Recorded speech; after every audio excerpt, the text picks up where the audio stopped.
ಅತ್ಯಾಚಾರ ಕೇಸಲ್ಲಿ ಜಾಮೀನು ನಿರೀಕ್ಷೆಯಲ್ಲಿದ್ದಂಥ ಮಾಜಿ ಸಂಸದ ಪ್ರಜ್ವಲ್ ರೇವಣ್ಣಗೆ ಮತ್ತೆ ಆಘಾತವಾಗಿದೆ. ಜಾಮೀನಿಗಾಗಿ ಜನಪ್ರತಿನಿಧಿಗಳ ವಿಶೇಷ ನ್ಯಾಯಾಲಯದಲ್ಲಿ 2ನೇ ಬಾರಿ ಸಲ್ಲಿಸಿದಂಥ ಅರ್ಜಿ ಕೂಡ ವಜಾ ಆಗಿದೆ.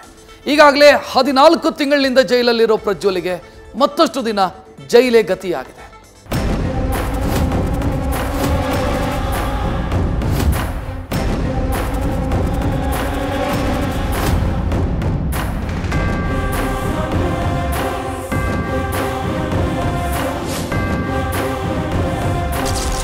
ಹೊಳೆನರಸೀಪುರ ಪ್ರಕರಣದಲ್ಲಿ ಪ್ರಜ್ವಲ್ ರೇವಣ್ಣಗೆ ಮತ್ತೆ ಶಾಕ್. ಜನಪ್ರತಿನಿಧಿ ನ್ಯಾಯಾಲಯದಲ್ಲಿ 2ನೇ ಬಾರಿಯೂ ಬೇಲ್ ರಿಜೆಕ್ಟ್.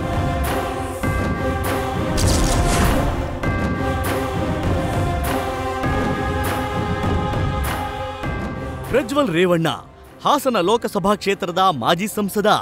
ಜನಸೇವೆ ಮೂಲಕ ಜೆಡಿಎಸ್ ಪಕ್ಷವನ್ನು ಕಟ್ಟಬೇಕಿದ್ದ ನಾಯಕ ಮಾಡಬಾರದ ಕೆಲಸ ಮಾಡಿ ಜೈಲು ಕಂಬಿ ಹಿಂದೆ ಲಾಕ್ ಆಗಿದ್ದಾನೆ. ಕಳೆದ 14 ತಿಂಗಳಿನಿಂದ ಪರಪ್ಪನ ಅಗ್ರಹಾರದ ಜೈಲಿನಲ್ಲಿರುವ ಪ್ರಜ್ವಲ್ ರೇವಣ್ಣಗೆ ಜನಪ್ರತಿನಿಧಿಗಳ ನ್ಯಾಯಾಲಯ ಮತ್ತೊಮ್ಮೆ ಶಾಕ್ ನೀಡಿದ್ದು ಮತ್ತಷ್ಟು ದಿನ ಜೈಲೇ ಗತಿಯಾಗಿದೆ. ಹೊಳೆನರಸೀಪುರ ಅತ್ಯಾಚಾರ ಕೇಸ್ನಲ್ಲಿ ಆರೋಪಿ ಪ್ರಜ್ವಲ್ ರೇವಣ್ಣ ಜಾಮೀನು ಕೋರಿ ಜನಪ್ರತಿನಿಧಿಗಳ ವಿಶೇಷ ನ್ಯಾಯಾಲಯಕ್ಕೆ 2ನೇ ಬಾರಿಗೆ ಅರ್ಜಿ ಸಲ್ಲಿಸಿದ್ದರು. ಈ ಅರ್ಜಿ ವಿಚಾರಣೆ ನಡೆಸಿದ ಜನಪ್ರತಿನಿಧಿಗಳ ವಿಶೇಷ ಕೋರ್ಟ್ ವಜಾಗೊಳಿಸಿ ಆದೇಶ ಹೊರಡಿಸಿದೆ. ಹೊಳೆನರಸೀಪುರ ಕೇಸ್ನಲ್ಲಿ ಈ ಹಿಂದೆ ಮೊದಲ ಬಾರಿ ಪ್ರಜ್ವಲ್ ರೇವಣ್ಣ ಬೇಲ್ ಅರ್ಜಿ ಸಲ್ಲಿಸಿದ್ರು. ಮೊದಲ ಅರ್ಜಿಯನ್ನು ಜನಪ್ರತಿನಿಧಿಗಳ ವಿಶೇಷ ನ್ಯಾಯಾಲಯ, ಹೈಕೋರ್ಟ್ ಮತ್ತು ಸುಪ್ರೀಂ ಕೋರ್ಟ್ ಎಲ್ಲ ಕಡೆ ವಜಾಗೊಳಿಸಲಾಗಿತ್ತು. ಕಳೆದ ಜೂನ್ನಲ್ಲಿ ಮತ್ತೆ ಜಾಮೀನು ಕೋರಿ ಹೈಕೋರ್ಟ್ಗೆ ಅರ್ಜಿ ಸಲ್ಲಿಸಿದ್ರು. ಇದರ ವಿಚಾರಣೆ ನಡೆಸಿದ್ದ ಹೈಕೋರ್ಟ್ ಮೊದಲು ವಿಚಾರಣಾಧೀನ ನ್ಯಾಯಾಲಯಕ್ಕೆ ಅರ್ಜಿ ಸಲ್ಲಿಸುವಂತೆ ಸೂಚನೆ ನೀಡಿತ್ತು. ಅದರಂತೆ ಜನಪ್ರತಿನಿಧಿಗಳ ಕೋರ್ಟ್ಗೆ 2ನೇ ಬಾರಿ ಜಾಮೀನಿಗಾಗಿ ಪ್ರಜ್ವಲ್ ರೇವಣ್ಣ ಅರ್ಜಿ ಸಲ್ಲಿಸಿದ್ರು. ಪ್ರಜ್ವಲ್ ಪರ ವಾದ ಮಂಡಿಸಿದ ವಕೀಲರು, ಮಾಜಿ ಸಂಸದ ಪ್ರಜ್ವಲ್ ರೇವಣ್ಣ ಬಂಧನವಾಗಿ 14 ತಿಂಗಳು ಕಳೆದಿದೆ. ಇದೇ ಕೇಸ್ನಲ್ಲಿ ಆರೋಪಿಯಾಗಿರುವ HD ರೇವಣ್ಣ ವಿರುದ್ಧದ ತನಿಖೆಗೆ ಹೈಕೋರ್ಟ್ ತಡೆ ನೀಡಿದೆ. ಹೀಗಾಗಿ ಪ್ರಜ್ವಲ್ಗೂ ಜಾಮೀನು ನೀಡುವಂತೆ ವಕೀಲರು ಮನವಿ ಮಾಡಿದ್ರು. ಎರಡೂ ಕಡೆಯ ವಾದ ಪ್ರತಿವಾದ ಆಲಿಸಿದ್ದ ಕೋರ್ಟ್ ಇವತ್ತಿಗೆ ತೀರ್ಪು ಕಾಯ್ದಿರಿಸಿತ್ತು. ಇದೀಗ ತೀರ್ಪು ಪ್ರಕಟಿಸಿದ್ದು ಪ್ರಜ್ವಲ್ ರೇವಣ್ಣ ಸಲ್ಲಿಸಿದ್ದ ಬೇಲ್ ಅರ್ಜಿಯನ್ನು ವಜಾಗೊಳಿಸಿದೆ.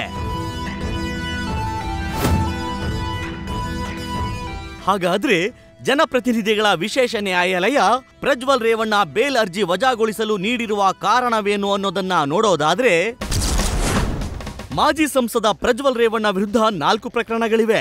ಇತರೆ 3 ಕೇಸ್ಗಳಲ್ಲಿ ಇನ್ನು ಸಾಕ್ಷಿದಾರರ ವಿಚಾರಣೆ ಆಗಿಲ್ಲ. ಪ್ರಜ್ವಲ್ ರೇವಣ್ಣ ಮಾಜಿ ಸಂಸದರಾಗಿದ್ದು ಪ್ರಭಾವಿಗಳಾಗಿದ್ದಾರೆ. ಒಂದು ವೇಳೆ ಬೇಲ್ ಕೊಟ್ರೆ ಸಾಕ್ಷಿಗಳ ಮೇಲೆ ಪ್ರಭಾವ ಬೀರುವ ಸಾಧ್ಯತೆ ಇದೆ. ಆದ ಕಾರಣ ಪ್ರಜ್ವಲ್ ರೇವಣ್ಣಗೆ ಜಾಮೀನು ನೀಡಲು ಸಾಧ್ಯವಿಲ್ಲ.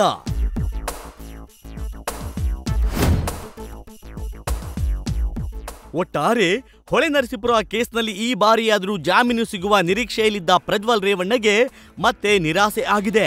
ಜುಲೈ 30ರಂದು ಹೊಳೆನರಸೀಪುರದ ಅತ್ಯಾಚಾರ ಕೇಸ್ನ ತೀರ್ಪು ಪ್ರಕಟವಾಗಲಿದ್ದು, ಜುಲೈ 30 ಪ್ರಜ್ವಲ್ ರೇವಣ್ಣ ಪಾಲಿಗೆ ಬಿಗ್ ಡೇ ಆಗಲಿದೆ.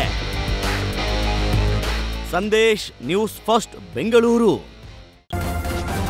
ನ್ಯೂಸ್ ಫಸ್ಟ್ ನಿರ್ಭೀತಿಯಿಂದ ನಿಮ್ಮ ಪರವಾಗಿ.